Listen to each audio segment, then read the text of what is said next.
everyone, welcome back to How We Felt About It. I'm Captain Logan. I'm Eric. Today we're going to tell you how we felt about several movies. We're going to split this up into a couple of videos, so we're going to do 3 now, and then we're going to break, and we're going to do 3 more. And we've got some new movies to talk about. We have some older things that I'm going to talk about for requests, and the first thing is from a few weeks ago. We're going to talk real briefly about Mission Impossible Fallout. We're going to do a full-blown review, and by the way, we're going to try to keep everything to 10 minutes today because we have only so much time in the night to make the Geekflution Omnibus, so these will be a little bit shorter, most of them, hopefully. I mean, I say that. We'll see if we can hold to it. But anyway, Fallout came out a while back, so everybody said their piece on this already, except for us, I'm sure. But we saw it, and I loved it. And I haven't seen... And it's your first Mission Impossible, It's right? my first Mission Impossible. Because you can't make it through the first one. I've fallen asleep 3 times trying to watch that movie. Yeah. I've never made it through. I found this very easy to watch without having seen the others. I could tell where it was building on things from before and calling back to things from before. It was not difficult to follow. I felt very at home.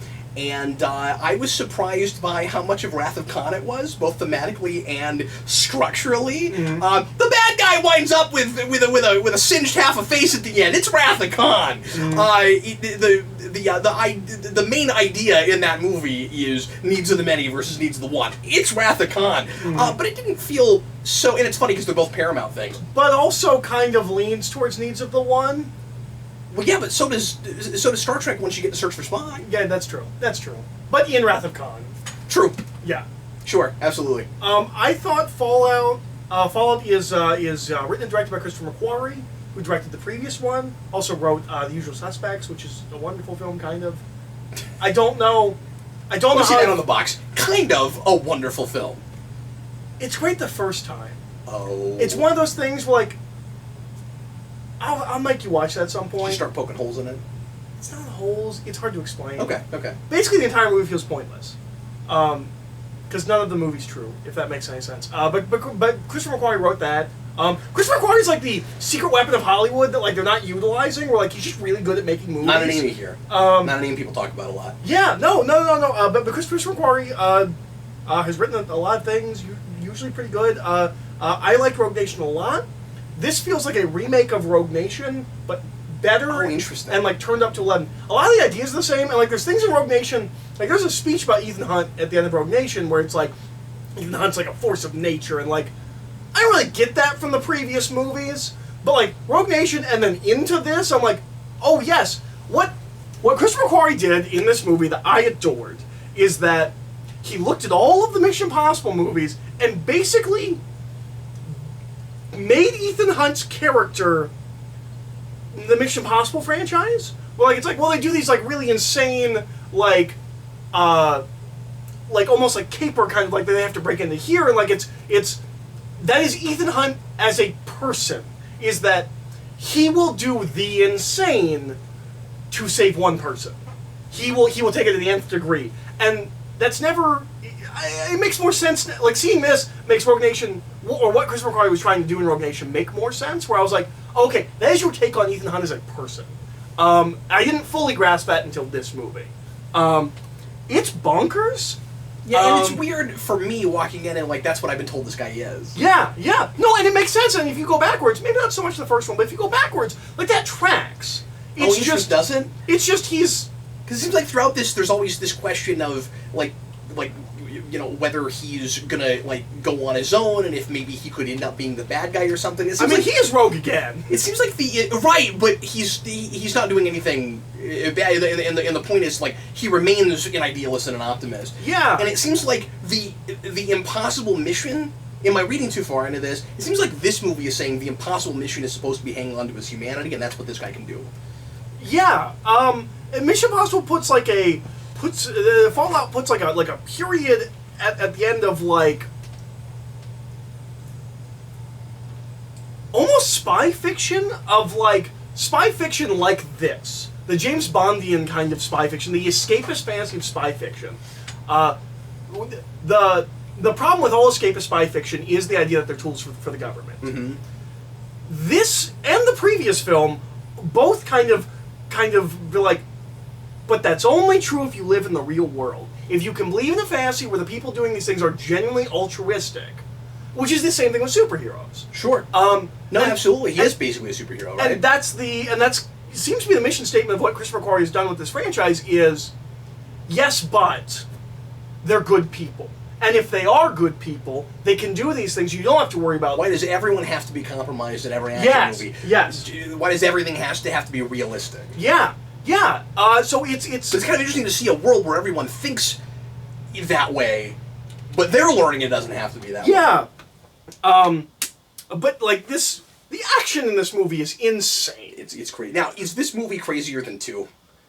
I mean, the way you talked about 2. It's different. 2's crazy because it's just the 90s to the nth degree. Yeah. I guess they different. Like obviously, like this is bigger than. But this feels out of is. time for me. Like this movie, I'm not saying it feels like a '90s movie. I can't place this movie. It's hard to imagine it was made last couple of years though. That's true. I felt like I was seeing pure escapism in a way I haven't seen in a long time. Yeah, and that's what got me about this. It's not cerebral, but it's not stupid. No. You watch that line really well. It's smart enough. Yeah, it's a definite popcorn movie, but I didn't feel like it was insulting my intelligence.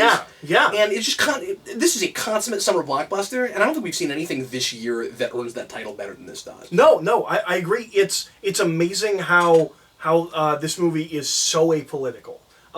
Like the big idea behind this movie is like, what if governments did bad things? Like, what if governments couldn't be trusted completely? Like, that's the big political statement, and it's like, great to start our day with that concept, with that premise. And there's no what if. How do I live in a world where all of the governments are corrupt? That's what's going on. I love. It's a fact. We know that. I love that it's a spy film that's completely apolitical. That like it's able, and all of these movies for the most part have been able to do that. It's just an escapist fantasy. You just want to see something fun, and secret agents are cool. And we're gonna do we're gonna work as hard as we can to give you the coolest spectacle you can possibly see. Yeah, and in that way, it kind of is outbonding Bond right now. It absolutely is. They're gonna have to work. If the next Bond film is a follow-up to Blofeld, they're gonna have to work so hard to top Solomon something. Well, it kind of sounds like what they were gonna do with the next Bond film, and we'll talk about this later on the Captain's Log, but it sounded like what they were gonna do with that might have taken itself way too seriously and been way too preaching on the nose. Maybe. Yeah. Like, you can do the Skyfall thing and kind of walk that line where that is a fun, somewhat escapist movie, but it's also about stuff. And I'm just afraid that they don't know how to find that again right now. And this movie isn't doing Skyfall, but no. Because it's not really about anything. Like, it's about Ethan Hunt as a man, and that Ethan Hunt is a force of nature that cannot be stopped and will do the right thing no matter the cost. The incorruptible. Yeah. The opposite of Jack Bauer. And cannot be stopped. That helicopter stuff at the end is nuts. It's amazing. It's so much fun. I sold this movie to a friend of mine where I was like, "Did you see Mission Impossible Fallout?" And he's like, "Nah, the Mission Impossible movie's alright." I'm like, "The end of this movie is a helicopter fight." And he's like, "What do you mean they're shooting each other? Like they like go each other?" I'm like, "Both." Ethan Hunt takes a helicopter up and into another helicopter. The helicopters are fighting. And he's like, well, do the helicopters like explode and they die? I was like, no! They crash into a cliff, and then Ethan Hunt and Superman have to climb out of the... Oh, and Cavill's great! Cavill's amazing. And his turn, we'll spoil this a little bit, his turn is surprising and it shouldn't have been, and I was impressed by that. I think he gives a magnificent performance. He doesn't have that 24 problem, where once he turns, now he's acting that way. No, it makes perfect sense. Yeah. He's been playing all the time. Oh, and the whole, it's all coming back to me now. The whole business with the parachutes and the dropping down into the city was thrilling. Yeah. I loved that. Yeah. But then they climb out of the airplane to a mountaintop where they then have a knife fight. Yes. Well, and the end of the movie is I said it's Wrath of Khan, but it's also Search for Spock because he practically has. He basically like I am done with you. No, it's great. You never thought you'd see that actor as Krug from Search for Spock, but that's sort of what you got at the end. No. Cavill is almost like a revelation in this movie, where it's like, oh, he's great. Yeah. What have we been doing? Do you have complaints? I don't have a ton of complaints about this. I mean, it's been a couple weeks, so if I came right after it, there's probably I don't have something that's not coming to me right now. Nothing major sticks with me. I know I had a couple of minor things, but I'm feeling it. I'm not trying to make this sound like a perfect movie. It's just I'm forgetting what minor quibbles I had. My only major complaint is that it feels like the last movie, but better. And I didn't see that. I wish it was a little bit different. Solomon Lane is the bad guy. He's haunting. Yeah. You know what my biggest complaint is? But this isn't a complaint. And that speech from the trailer is not in the movie. That's part of why I wanted to go to see the movie. Like, how are they going to make that work? It's just not there. My biggest complaint is also a huge compliment, which is this is a movie that 100% makes me to believe that every single character is expendable and can die, and no one does. Right. I forgot about that. Everything that Solomon Lane does, I'm like, this is it. Like, these people could die. Well, that's not true. One person dies, but like they're the most expendable person on the crew. Oh, and it has one of the best openings I've seen in a really long time. Mm-hmm. For an action thing, where they make you think that the whole country's in nuclear fallout. Yep. It's really cool. Yep. And then that's the mask coming off and all that.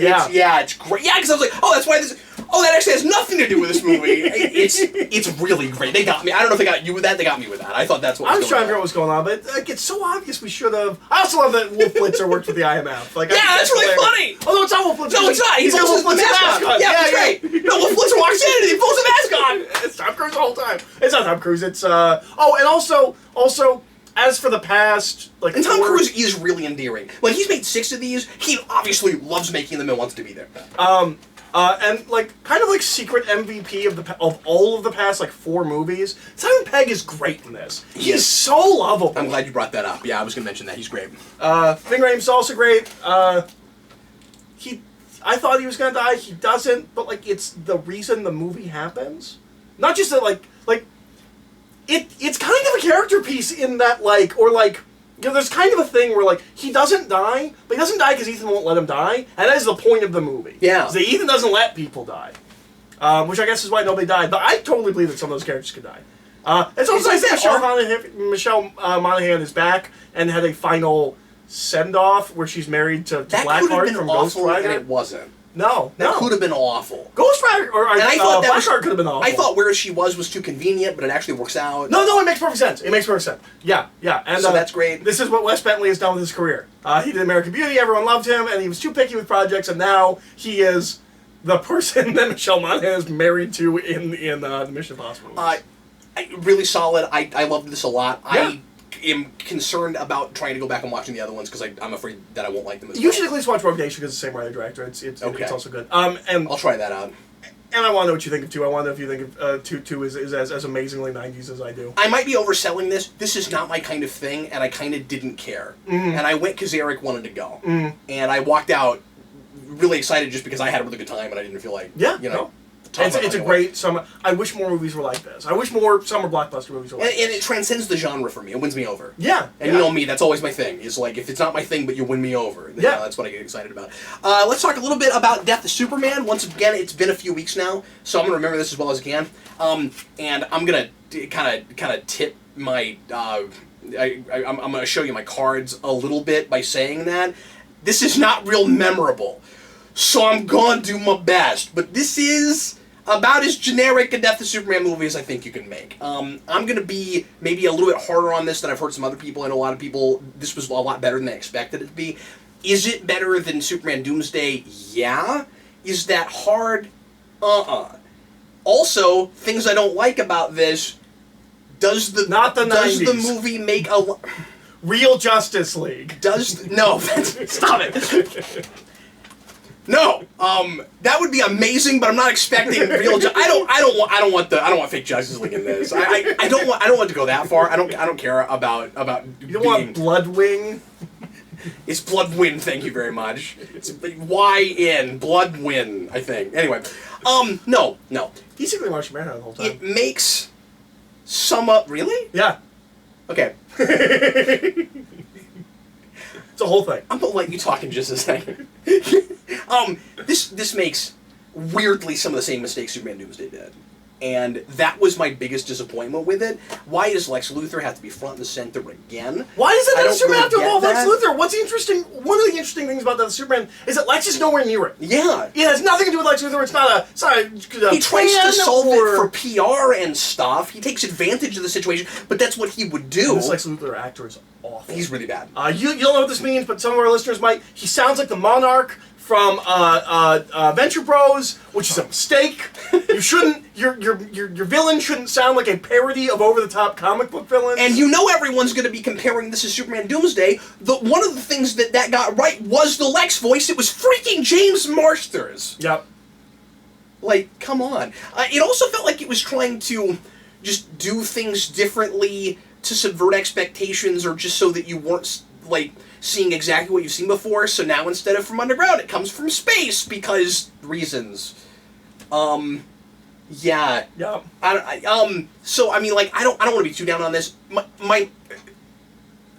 We've said this before. The movie is fine. It's good enough. It's just confident. fine. It's potentially a good setup movie for a better movie. I'm still holding out that their Reign of the Supermen might be okay. I wish one of my biggest issues Because now they can kind of tell a story and just go their own way a little. Wouldn't you say? Like, this felt padded, where, like, we gotta make the movie mostly the whole Doomsday fight, and I was worried they'd go there, and that is what they did. And like, my other big disappointment is that the last 15 minutes of this movie should be World Without Superman. Should be Funeral for a Friend. Like, that's what I've been waiting to see someone try to do. The whole movie isn't the Doomsday fight. Like, I feel like we wait forever for that to happen. Well, that's true. No, it's padded with a bunch of stuff before that. Because the other thing that it takes from... That's true. It's just... Then it does that, and then it does the funeral, and then already the body's missing. We take forever, and then we rush everything, right? Like, that's really irritating. Well, and one of my biggest complaints is there was stuff while we were watching that I was like, oh, that's cool. Yeah. Where it's like, you cut to Hank Henshaw. There's John Henry Irons. And there's... You get a glimpse of Eradicator in a hologram. Yeah.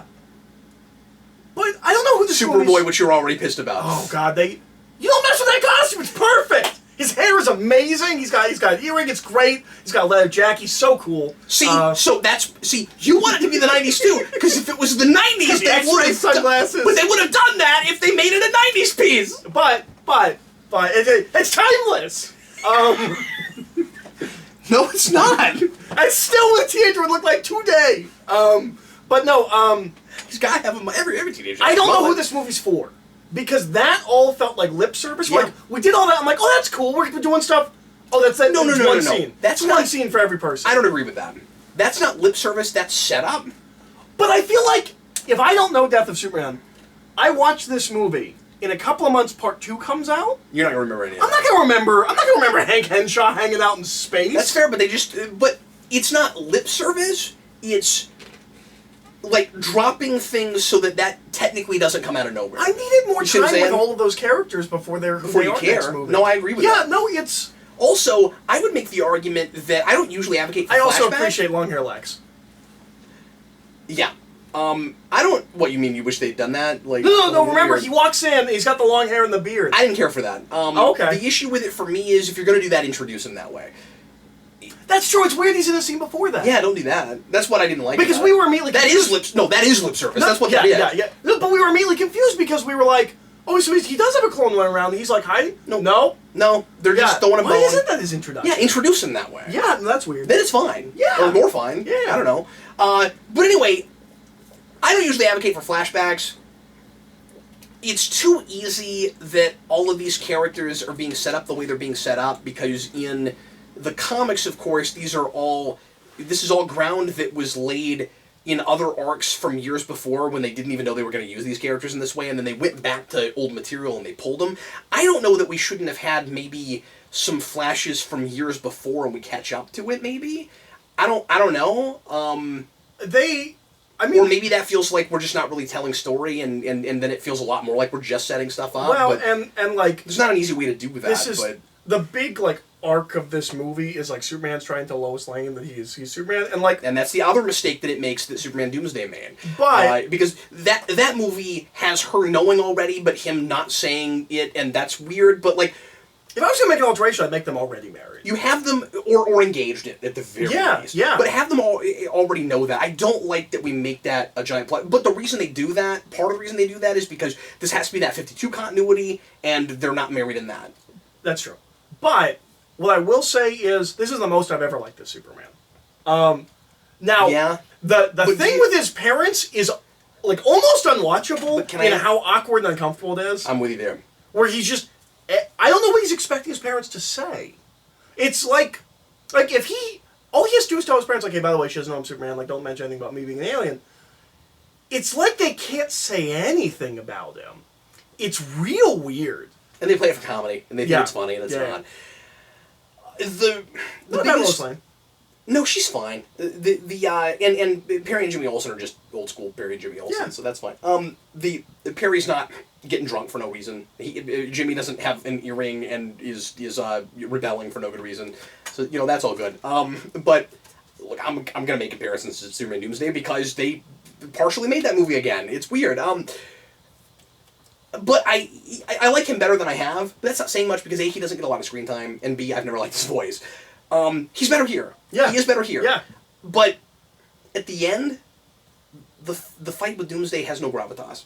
No, that's no gravitas. I don't feel anything watching it. They don't even get close to hurting my feelings, which is what you should try to do with Superman. I mean, with Death of Superman. Now, you could make the argument, well, we've been here and done this. We've attempted this a few times, even in other media, and everybody knows this story, and so the best you can hope for is decent representation of it.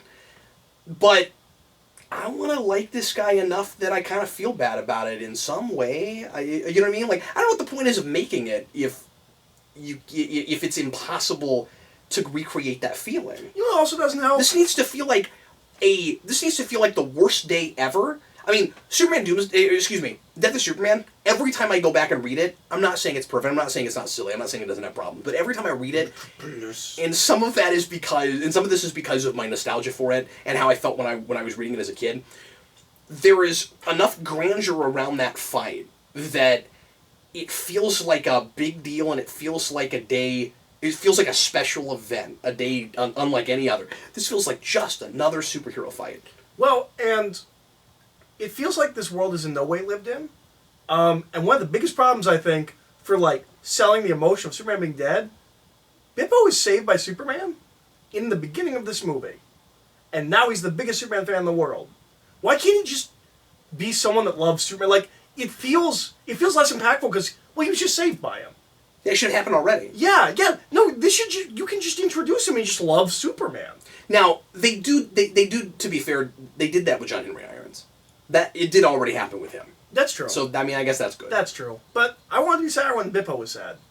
Because that should be your moment. That should be, I mean, that and Lois. Like, I left this wondering why we bothered with it again. And that was the thing. I doesn't feel like you're excited to touch the material again. No, and I figured that's why they brought it backwards. Like, now they have people that really were excited about it. And I don't see the enthusiasm in the piece that I have for that material. Am I asking too much with that? I don't think I'm asking too much. I don't know. I'm also not sure what the perfect... I know some people are liking this more than me, so I feel like I'm probably, for some people, being too hard on it, but I'm not sure what one the of my favorite perfect things. version of this is. No, me neither. I'm not even totally sure, and I might not be being fair. I don't know that there is a great way to adapt this. I think we could do a little better than this. You know what you do? You make it a video game. You play as Superman, you die in the beginning, and then you pick between 4 different characters. When you get to the end... like a Superman video game. You actually don't get to pick between them. You just they just keep going in chronological order, and sometimes you're Cyborg and sometimes you're Steve. Sure. But if memory serves. But anyway. No, I was saying that they should make a new video game. Oh, I think that actual. I think we're talking about that video game. Is that how it opens? Do you play Superman and then die? Yeah. I didn't know that. Yeah. Okay, well, they already made that game. It's called The Death and Return of Superman. I mean, Superman dies in it. Yeah, I guess that makes sense. I was thinking more Arkham-y. Where, like, it's funny too though because you fight Doomsday. And if you get beaten by Doomsday in the construction site, you just have to start the level over. You have to beat him so that you can then get killed by him. It's hilarious. No, I don't know, man. I just, it lacks heart. There it is. That's what I'm getting at. That's what I'm looking for. Yeah, I don't hate it. No. I might like it a little bit better on a second viewing now that I kind of know. Now that I know what they were doing with it. Well, but, especially after the second part. yeah, and maybe that'll be a lot better. You know, because it does feel Maybe like a that's movie the they material made they're to finally make that. jazzed to. Because also that is the material that's completely missing from Doomsday. That's not there at all. Yeah. Well, yeah, because they threw it all in one. They made one clone. And Yeah. That's what it is. Yeah. But I don't like that you get to the end and immediately the grave's been robbed.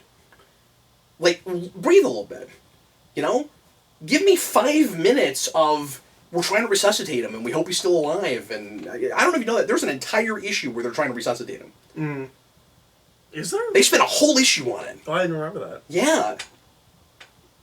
So, I don't know. It didn't get me close to feeling the way I feel about the comics, and I feel when I read those. And I don't know if that's fair, but...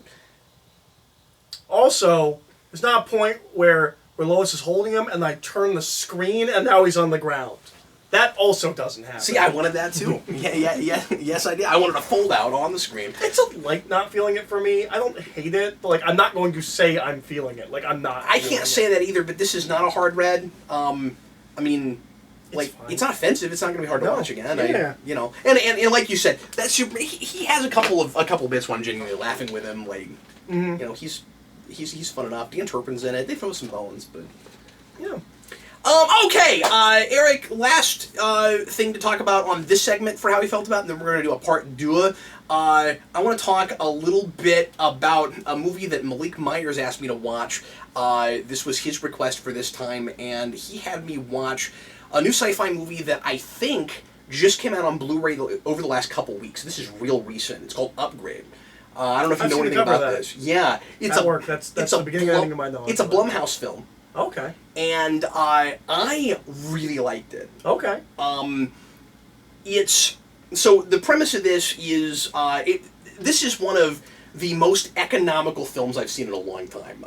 It reminded me it's not like this really, but just in pacing and command of storytelling and just like every moment matters. It has a little bit in common with a Nightcrawler.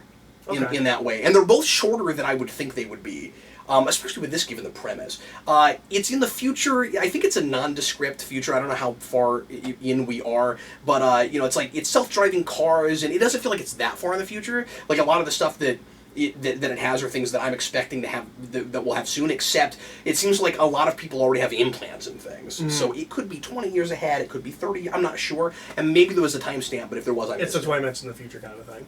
Yeah. But slightly more futuristic. And then, you know, it's more futuristic than Artemis Hotel was. Okay. So, because like I said, like, there's a character that has a gun in his hand. Okay. Like he's shooting, you know, a gun in his hand. So, the idea is there's this guy and his wife, and they have a great relationship, and they're getting along really well, which means you know she's going to die. And I'm going to spoil a little bit, but I won't give away the surprise ending, because there is a surprise ending with this. And all roads are leading there, and I buy it, and that's great, because it could have been awful, and it totally works. But anyway, so this guy and his wife go to this rich inventor's house, which is this really cool underground house, in order for the main character to sell him a classic car that he just fixed up. And this guy is kind of like your Dr. McCoy type, where like he doesn't like a lot of the futuristic technology, and he likes to be self-reliant, and he likes to drive his own car. And his wife is driven around by a car, and he doesn't like that. And in fact, he insists that the wife come with him because he's afraid he'll press a wrong button and wind up in Canada or something, he says. And so she goes with him, which ends up being unfortunate because she ends up getting killed within the course of this. So they drop off the classic car that he's fixed up to this inventor guy. And he shows them an invention that he's been working on, which is supposed to basically replace the human brain. And the guy's immediately like, well, we're not even any humans anymore after this. Like, what are you thinking? And that ends up being kind of what the movie's about, where he says, I've made this chip that can do anything. and of course being really sarcastic and kind of almost anti-technology, the other guy starts listing off things that it probably can't do, like play a baseball game and anybody cares, that kind of thing, because you still need humans for the sake of the other humans that live here, and that ends up, of course, being really important later, because when their car crashes and these bad guys show up and for no reason we understand until much later murder his wife, they shoot him too, and he winds up a paraplegic.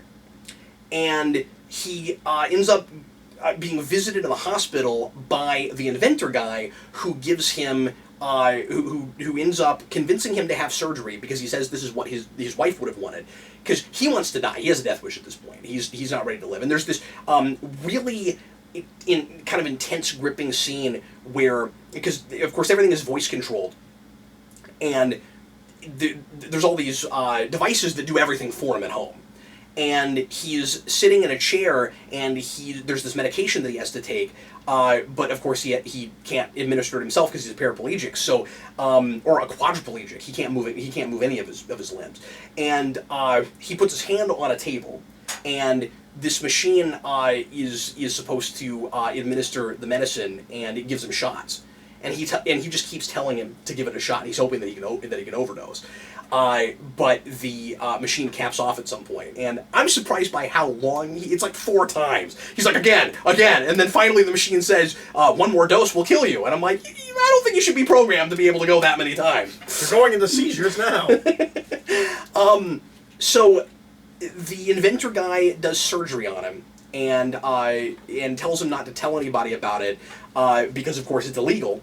And he wants to use him as a human guinea pig. And the idea, at first we think, turns out to be something different. And I won't tell you what it is, but it turns out to be kind of different. Initially, we think that he's trying to do human testing so that he can get well ahead of what the government would allow him to do, and get his research done faster. And it gives him an implant that is able to be a go-between between his brain and the rest of his limbs and allow his limbs to work. But it also turns out that it's an artificial intelligence and talks to him in his brain.